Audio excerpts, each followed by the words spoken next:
22 experiencias que puedes hacer aquí en Querétaro este 2022. Siempre dicen que en Querétaro no hay nada que hacer. Te voy a demostrar lo contrario. La experiencia número 1 es Rancho Calixto.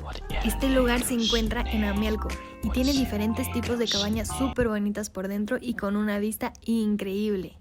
Además de cabañas, también tienen zona para acampar y diferentes rutas para hacer senderismo y poder ir a ver los venados. Mira, chécate, aquí va uno, ¿ya lo viste?